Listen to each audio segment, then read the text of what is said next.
नमस्कार दोस्तों, स्वागत है आप सभी का एमपी एग्ज़ाम के इस ऑनलाइन प्लेटफॉर्म पे।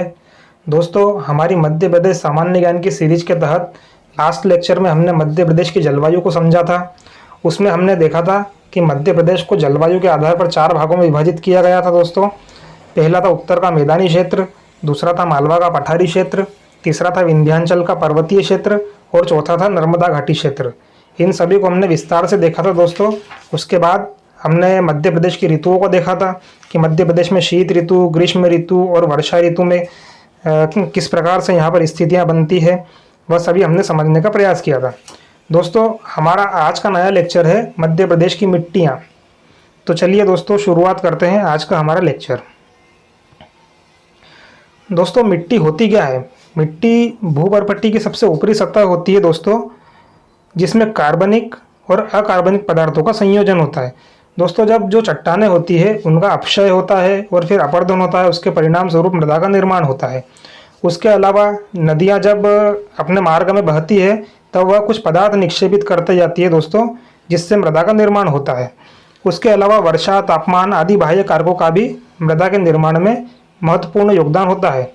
दोस्तों, हमारे मध्य प्रदेश में अधिकांश मृदा का निर्माण जो हुआ है वह दक्कन ट्रैप और विंध्यन क्रम की चट्टानों के अपरदन से हुआ है। तो दोस्तों, मध्य प्रदेश की मृदा को 5 वर्गों में विभाजित किया गया है। कौन कौन से? पहली है काली मृदा, दूसरी है लाल पीली मृदा, तीसरी है जलोढ़ मृदा, चौथी है मिश्रित मृदा और पांचवी है लेटेराइट मृदा। ठीक है दोस्तों, अब इन सभी को हम समझने का प्रयास करते हैं। दोस्तों, यहाँ पर एक मैप आपको दिखाई दे रहा होगा। इस मैप में हम सबसे पहले कौन सी मृदा किस क्षेत्र में पाई जाती है यह हम देख लेते हैं। तो दोस्तों, हमारा जो ये उत्तरी क्षेत्र है, जो उत्तरी मध्य प्रदेश का जो क्षेत्र है, यहाँ पर हमें देखने को मिलती है जलोढ़ मृदा। यहाँ पर चंबल नदी और उसकी सहायक नदियों का प्रवाह है दोस्तों, ये हम जानते हैं। तो यहाँ पर जलोढ़ मृदा हमें देखने को मिलती है। उसके बाद हमारा जो ये मालवा और निमाड़ का जो क्षेत्र है दोस्तों, जो पश्चिमी मध्य प्रदेश का जो क्षेत्र है, यहाँ पर हमें काली मृदा देखने को मिलती है दोस्तों। और काली मृदा भी हमें 3 भागों में देखने को मिलती है। पहली है साधारण काली मृदा, दूसरी है गहरी काली मृदा और तीसरी है छिछली काली मृदा। ठीक है दोस्तों, उसके बाद जो बुंदेलखंड वाला क्षेत्र है, इस बुंदेलखंड वाले क्षेत्र में हमें मिश्रित मृदा देखने को मिलती है, जिसमें लाल, पीली और काली मिट्टी हमें देखने को मिलती है। वहीं बघेलखंड वाला जो क्षेत्र है, वहाँ पर हमें लाल पीली मिट्टी देखने को मिलेगी दोस्तों। यह मध्य प्रदेश का पूर्वी भाग है। और जो हमारा छिंदवाड़ा, बालाघाट वाला जो क्षेत्र है, यहाँ पर हमें लेटेराइट मिट्टी देखने को मिलती है। ठीक है दोस्तों, यह क्षेत्र आप सभी ने देखा। इसके बाद हम सभी इन मिट्टियों को समझने का प्रयास करते हैं। दोस्तों, सबसे पहले हमारी मृदा है काली मृदा। तो जो काली मृदा है दोस्तों, जैसा हमने देखा है अभी मैप में कि यह पूरे संपूर्ण पश्चिमी मध्य प्रदेश में हमें देखने को मिलती है। तो यह 47.6% भाग पर विस्तार है दोस्तों इसका। सर्वाधिक मध्य प्रदेश में कौन सी मृदा पाई जाती है? काली मृदा। इसे रेगूर, भर्री, कन्हर एवं स्वतः कृष्य मृदा भी कहते हैं दोस्तों। इसका निर्माण कैसे हुआ? दक्कन ट्रैप की बेसाल्ट चट्टानों के शरण से हुआ है। यह इंपॉर्टेंट फैक्ट है दोस्तों। यह अक्सर परीक्षाओं में पूछा जाता है कि काली मृदा का निर्माण किन चट्टानों के अपरदन से हुआ है, तो वह है बेसाल्ट चट्टानें। इसका विस्तार कहाँ है? मालवा का पठार है, नर्मदा घाटी और सतपुड़ा श्रेणी में इसका विस्तार हमें देखने को मिलता है। इस मिट्टी में लौह तत्वों की अधिकता है दोस्तों। वहीं पोटाश, मैग्नीशियम, एल्यूमिनियम, चूना भी इसमें पाया जाता है। और कमी किनकी है? तो नाइट्रोजन, फास्फोरस, ह्यूमस की कमी यहाँ पर देखने को मिलेगी।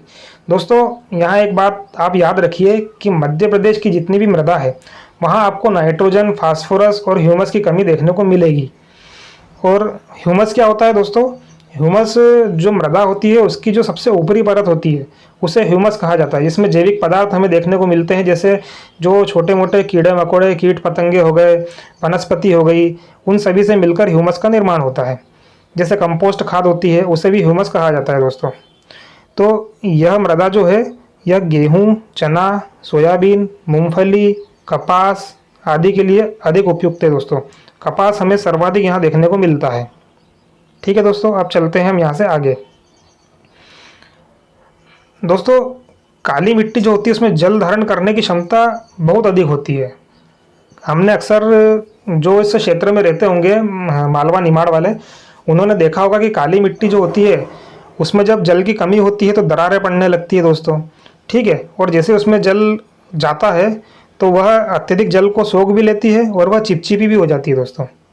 ये इसकी प्रकृति क्या होती है, क्षारीय प्रकृति होती है। इसका पीएच मान होता है 7.5 से 8.6 के बीच में। यह मिट्टी हमें 3 स्वरूप में देखने को मिलती है, जैसा हमने मैप में देखा था। पहली थी हमारी गहरी काली मृदा। इसका जो विस्तार है वह 3.5% भाग पर है। यह नर्मदा घाटी में देखने को मिलेगी हमें। उसके बाद मालवा का पठार यहाँ देखने को मिलेगी, पश्चिमी सतपुड़ा श्रेणी में देखने को मिलेगी। इसमें फसल कौन कौन सी होगी, गेहूँ, तिलहन, चना और ज्वार, ठीक है। उसके बाद है साधारण काली मृदा। जो काली मृदा का जो क्षेत्र है उसमें सबसे ज़्यादा साधारण काली मृदा हमें पाई जाती है। 37% भाग पर इसका विस्तार है दोस्तों। अब चलते हैं आगे। मालवा के पठार के उत्तरी भाग में और निमाड़ के क्षेत्र में यह पाई जाती है। यहाँ निर्माण टाइप हो गया है, यहाँ पे है निमाड़ का क्षेत्र, ठीक है। तो मालवा के पठार के उत्तरी भाग में और निमाड़ क्षेत्र में यह मिट्टी हमें देखने को मिलती है। उसके बाद छिछली काली मृदा। इसका विस्तार 7.1% भाग पर है। यह मुख्यतः सतपुड़ा श्रेणी में पाई जाती है दोस्तों। और इसमें गेहूँ, चावल, कपास आदि की खेती होती है। उसके बाद अगली हमारी मृदा है लाल पीली मृदा। तो लाल पीली मृदा जो है यह दूसरी ऐसी मृदा है जिसका सर्वाधिक विस्तार हमें मध्य प्रदेश में देखने को मिलता है। जैसे काली मृदा का विस्तार 47.6% भाग पर था, वहीं लाल पीली मृदा का विस्तार 37% भाग पर है दोस्तों। और इसका निर्माण कैसे हुआ, विंध्यन क्रम की चट्टानों और ग्रेनाइट एवं नीस की चट्टानों के अपरदन से हुआ है, ठीक है दोस्तों। उसके बाद चलते हैं आगे। तो संपूर्ण बघेलखंड एवं बुंदेलखंड के कुछ भागों में यह मृदा हमें देखने को मिलती है। मंडला, बालाघाट, सीधी, शहडोल, यहाँ पर हमें प्रमुख रूप से यह देखने को मिलती है दोस्तों। इसका जो पीला रंग होता है वह फेरिक ऑक्साइड के कारण होता है और लाल रंग जो होता है वह लोहे के कणों के ऑक्सीकरण के कारण होता है। यह पूछा जाता है दोस्तों कि लाल रंग मृदा का किस कारण से होता है, तो लोहे के कणों के ऑक्सीकरण के कारण। इसमें भी नाइट्रोजन, फास्फोरस, ह्यूमस की कमी देखने को मिलेगी। यह मृदा जो होती है अम्लीय प्रकृति की होती है। जैसे काली मृदा क्षारीय प्रकृति की थी, तो वहीं लाल पीली मृदा अम्लीय प्रकृति की है दोस्तों। यह अधिक उपजाऊ नहीं है, लेकिन चावल की खेती यहाँ पर होती है दोस्तों, यह बात आप याद रखिएगा। उसके बाद जलोढ़ मृदा। जलोढ़ मृदा का विस्तार है 7.5% भाग पर, जो हमें उत्तरी भाग में देखने को मिलती है। इसका निर्माण चंबल नदी द्वारा निक्षेपित पदार्थ तथा नीस चट्टानों के अपरदन से हुआ है। लेकिन ज़्यादा योगदान किसका है दोस्तों, जो चंबल नदी द्वारा जो निक्षेपित पदार्थ है उनका ज़्यादा योगदान है, ठीक है। अब चलते हैं हम लोग आगे। तो जो जलोढ़ मृदा है दोस्तों उसका विस्तार मुख्य रूप से मध्य भारत के पठारी क्षेत्र में है। कौन कौन से जिले, भिंड, मुरैना, ग्वालियर, शिवपुरी, श्योपुर आदि क्षेत्र में हमें देखने को मिलती है। यह सर्वाधिक उपजाऊ मृदा है दोस्तों। जलोढ़ मृदा सबसे ज़्यादा उपजाऊ मृदा है, उसके बाद काली मृदा का नंबर आता है। यह उदासीन प्रकृति की मृदा होती है जिसका पीएच मान 7 होता है। इसे दोमट मिट्टी तथा काप मृदा भी कहा जाता है। लेकिन नाइट्रोजन, फास्फोरस, ह्यूमस की कमी इसमें भी देखने को मिलेगी। यहाँ पर सबसे ज़्यादा उत्पादन सरसों का होगा दोस्तों। उसके बाद ज्वार, गेहूं का भी उत्पादन होता है। यह मिट्टी मृदा अपरदन की समस्या से ग्रसित है, जिसे रेंगती हुई मृत्यु भी कहा जाता है। जैसा मैं आपको बता दूं कि जो चंबल नदी जो बहती है तो वह बड़े बड़े खड्डों का निर्माण करती हुई बहती है दोस्तों। मतलब मृदा अपरदन करती है, जिससे बीहड़ों का निर्माण हुआ है। मृदा अपरदन क्या होता है दोस्तों, जब मृदा अपना स्थान छोड़कर अन्यत्र कहीं चली जाती है तो यह जो प्रोसेस होती है इसे मृदा अपरदन कहते हैं, ठीक है। उसके बाद मिश्रित मिट्टी हम पढ़ते हैं दोस्तों, जो बुंदेलखंड के क्षेत्र में हमें देखने को मिलेगी। लाल, पीली और काली मिट्टी का मिश्रण होता है दोस्तों इसमें, ठीक है। उसके बाद कुछ और फैक्ट मिश्रित मिट्टी के बारे में कि यह बुंदेलखंड क्षेत्र में मुख्यतः पाई जाती है। इसकी उर्वरता कम होती है। नाइट्रोजन, फास्फोरस, ह्यूमस की कमी इसमें भी देखने को मिलेगी। और दोस्तों जहाँ उर्वरता कम होगी वहाँ मोटे अनाज की खेती ज़्यादा होगी, तो इसीलिए ज्वार, बाजरा, मक्का यहाँ पर उगाई जाती है। उसके बाद अगली हमारी मिट्टी है लेटेराइट मिट्टी दोस्तों। इसे लाल बलुई मृदा तथा भाटा भी कहा जाता है। यह नाम जो होते हैं आप याद रखिएगा दोस्तों, क्योंकि सीधा क्वेश्चन परीक्षा में बनता है कि भाटा कौन सी मृदा को कहा जाता है, तो आपको पता होना चाहिए कि लेटेराइट मिट्टी यह कहाँ मिलती है दोस्तों। प्रदेश के दक्षिण पूर्वी भाग में, जैसे छिंदवाड़ा, बालाघाट जैसे जिलों में इसका विस्तार है। यह अम्लीय प्रकृति की मृदा होती है। आयरन एवं सिलिका की बहुलता होती है।